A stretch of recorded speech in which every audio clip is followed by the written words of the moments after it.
Olá, no 28º dia da guerra, o primeiro-ministro Benjamin Netanyahu rejeitou a proposta dos Estados Unidos de pausas humanitárias temporárias e localizadas para retirar estrangeiros, levar ajuda e socorrer os feridos.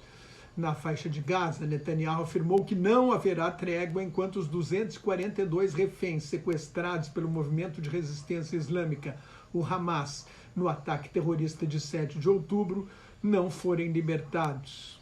O apelo do secretário de Estado norte-americano, Antony Blinken, foi em vão. Hoje, Blinken está na Jordânia e não terá muito a dizer que agrade aos líderes árabes com quem vai se encontrar. A ideia de organizar um consórcio de países árabes para administrar uma faixa de Gaza arrasada por Israel é considerada no Oriente Médio um delírio de quem está em gabinetes confortáveis em Washington vendo a guerra pela televisão. Mais de 1.400 israelenses e estrangeiros morreram no ataque terrorista do Hamas. Nesta semana, um membro do birô político da cúpula do grupo, Ghazi Mohammad, justificou a luta sem trégua de Israel ao declarar que foi apenas a primeira vez, vai haver uma segunda, uma terceira, uma quarta. Eu citei brevemente que Hamad Khaled Meshal, um dos principais líderes políticos do Hamas, haviam exaltado o terrorismo, elogiado o ataque como exaltado o terrorismo como uma arma de luta e prometido acabar com Israel durante a semana, mas nenhum país pode tolerar uma ameaça dessas. Os extremistas dos dois lados, Hamas e Netanyahu e seus ministros à frente, se realimentam e sequestram o processo de paz. Uma onda de atentados do Hamas, depois do assassinato em 4 de novembro de 1995 do primeiro-ministro Yitzhak Rabin, que fizeram os acordos de Oslo e apertaram a mão do líder palestino Yasser Arafat na Casa Branca. Atentados terroristas do Hamas levaram a eleição de Netanyahu em 1996, a primeira eleição. Numa reunião ministerial em 2019, Netanyahu convenceu seu governo a autorizar uma transferência de $1 bilhão do Catar para o Hamas, com o seguinte argumento: quem é contra o estabelecimento de um Estado palestino tende a apoiar e reforçar o Hamas e transferir dinheiro para o Hamas. É a nossa estratégia, disse Netanyahu na época. Assim, ele esvaziava o poder da Autoridade Nacional Palestina, que assinou os acordos de paz, e conseguia manter o discurso de que Israel não tem um parceiro confiável para negociar a paz, ao mesmo tempo que ampliava a colonização da Cisjordânia ocupada, o que é legal à luz do direito internacional, além de tentar estabelecer relações com países árabes, ignorando o problema palestino. Tudo isso desmoronou com a incursão sanguinária do Hamas. Mais cedo ou mais tarde, o primeiro-ministro israelense terá de prestar contas e a maioria dos analistas prevê que será o fim de sua carreira política. Ele é o primeiro-ministro que ficou mais tempo no poder em Israel, mais do que Davi Ben-Gurion, o fundador de Israel. O Hamas plantou as sementes do ódio para tentar inviabilizar o processo de paz. O Hamas sempre lutou contra o processo de paz, mas, como destacou o historiador israelense Yuval Harari, se a Alemanha tentou exterminar o povo judeu na Segunda Guerra Mundial e hoje tem boas relações com Israel, que a Alemanha apoia nesta guerra, toda reconciliação é possível. Israel apertou o cerco sobre a cidade de Gaza nesta sexta-feira e atacou um comboio de ambulâncias do Crescente Vermelho, matando 15 pessoas.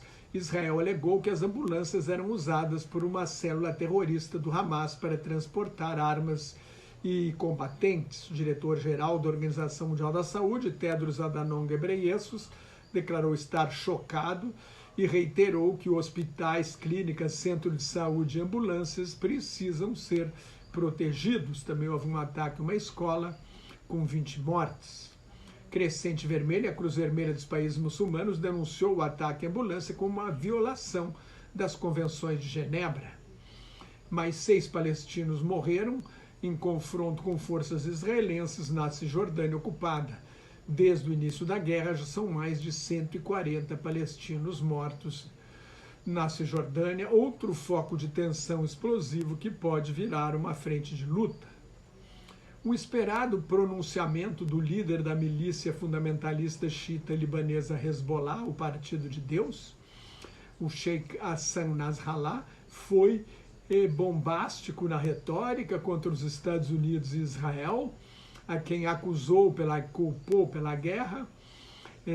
Nasrallah falou durante 1h30, mas não impressionou. Havia o temor de que anunciasse uma escalada no conflito com Israel. Mas, desde o início da guerra, o Hezbollah ataca do sul do Líbano, ataca o norte de Israel a partir do sul do Líbano com foguetes, mísseis e nos últimos dias também com drones. Os contra-ataques de Israel mataram ao menos 60 milicianos do grupo terrorista criado, armado e financiado pelo Irã.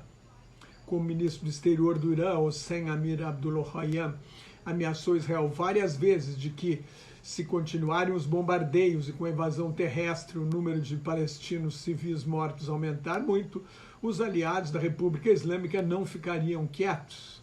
O Irã financia mais de 60 milícias no Oriente Médio, inclusive o Hamas e o Hezbollah. O Hezbollah é a maior de todas, nasce em 1982 em reação à invasão de Israel ao Líbano. A invasão de Israel ao Líbano gerou o Hezbollah e a invasão do Iraque pelos Estados Unidos gerou o Estado Islâmico, sempre ao risco de que outro grupo terrorista surja na faixa de Gaza, no vácuo, se o Hamas for esmagado. O Hezbollah, desde o início da guerra, desde o início de sua existência, é treinado e armado pela Guarda Revolucionária Iraniana. Tem 12% dos deputados na Assembleia Nacional do Líbano, onde participa do governo. Foi a principal força terrestre de apoio à ditadura de Bashar al-Assad na Guerra Civil da Síria. Hoje, de acordo com seu líder, o Hezbollah tem 100 mil homens armados e testados em combate na Guerra Civil da Síria. Além de drones, conta com 130 a 150 mil foguetes e mísseis capazes de atingir todas as cidades israelenses e também as bases militares, inclusive bases aéreas, o que reduziria a capacidade de combate de Israel.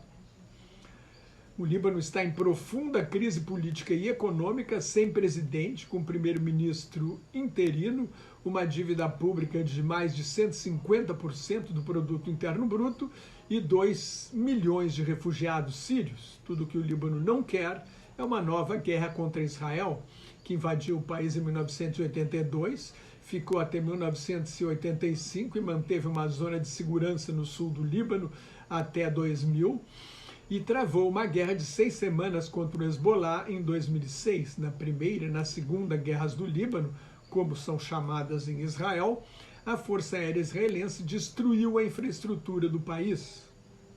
Tudo que o Líbano não precisa que aconteça de novo. Nasrallah mandou 3 recados, comentou a revista inglesa The Economist. Primeiro, declarou que não sabia do ataque de 7 de outubro, deixou claro que foi 100% palestino, embora se diga, sem comprovação até agora, de que o Hamas e o Irã sabiam do ataque. O argumento é que o Hamas manteve o máximo de sigilo para evitar que fosse descoberto pela inteligência de Israel. Em segundo lugar, o líder do Hezbollah pediu um cessar-fogo imediato e apoiou uma proposta do supremo líder espiritual da Revolução Islâmica, Ayatollah Ali Khamenei, de um embargo à venda de petróleo e gás a Israel. Essa, na verdade, é uma crítica velada à falta de ação dos países árabes contra Israel. Terceiro ponto foi que o Hezbollah já está dando a sua contribuição ao esforço de guerra, ao obrigar Israel a reforçar a fronteira norte com o sacrifício de pelo menos 60 milicianos.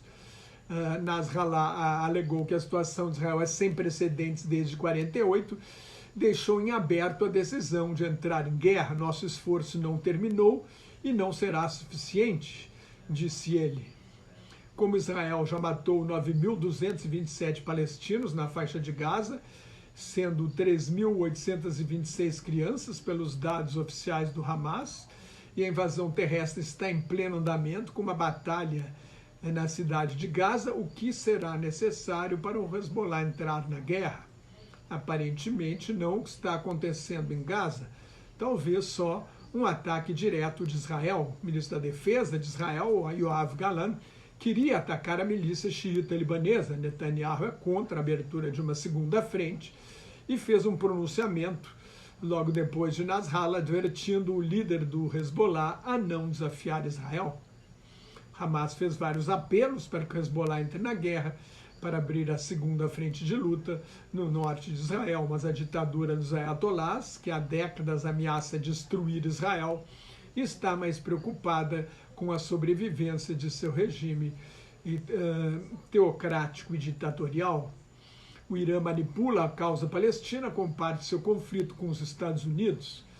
Assim, vai deixar Israel destruir o Hamas e, pelo menos por enquanto, não vai correr o risco de que Israel destrua também o Hezbollah, numa guerra em que os Estados Unidos poderiam entrar com os dois grupos navais de porta-aviões que mandaram para o leste do mar e que, em última análise, do mar Mediterrâneo, em última análise, poderia envolver o Irã. O Irã prefere preservar o Hezbollah como um instrumento de sua própria defesa.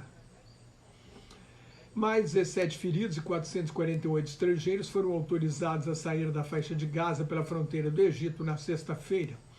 Os estrangeiros eram norte-americanos e britânicos, ou seja, de dois países aliados de Israel. Não havia nenhum brasileiro na lista. O ministro das Relações Exteriores, embaixador Mauro Vieira, espera que todos os brasileiros, são 32 pelo último número que eu vi, saiam até quarta-feira.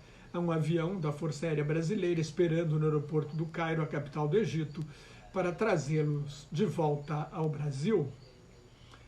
Se você gostou, assine meu canal no YouTube, leia o meu blog Globalização em Crise, me siga no Twitter, no Instagram, no Thread e no Facebook, onde colaboro com o Grupo Quarentena News.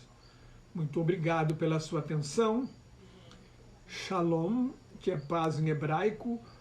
Salam aleikum, a paz esteja convosco em árabe. Até mais. Tchau.